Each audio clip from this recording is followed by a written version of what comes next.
ಇತ್ತೀಚೆಗೆ ಚಿತ್ರದುರ್ಗದಲ್ಲಿ ನಡೆದ ಮಾಜಿ ಮುಖ್ಯಮಂತ್ರಿ ಬಿಎಸ್ ಯಡಿಯೂರಪ್ಪ ಅಭಿಮಾನೋತ್ಸವ ಕಾರ್ಯಕ್ರಮದ ಯಶಸ್ಸಿಗೆ ಶ್ರಮಿಸಿದ ಕಾರ್ಯಕರ್ತರಿಗೆ ಬಿಜೆಪಿ ವತಿಯಿಂದ ಅಭಿನಂದಿಸಲಾಯಿತು.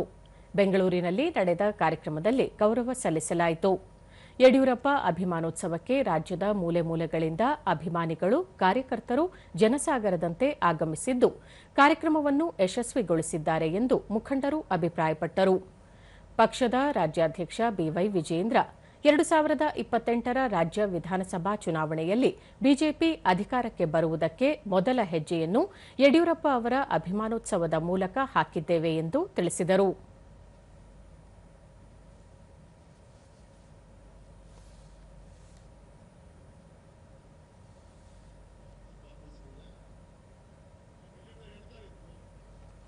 ಸಂಸದ ಬಿವೈ ರಾಘವೇಂದ್ರ ಮಾಜಿ ಮುಖ್ಯಮಂತ್ರಿ ಬಿಎಸ್ ಯಡಿಯೂರಪ್ಪ ಅಭಿಮಾನೋತ್ಸವ ಕಾರ್ಯಕ್ರಮಕ್ಕೆ ರಾಜ್ಯದ ಮೂಲೆ ಮೂಲೆಗಳಿಂದ 10 ಲಕ್ಷಕ್ಕೂ ಹೆಚ್ಚು ಅಭಿಮಾನಿಗಳು ಬಂದಿದ್ದರು.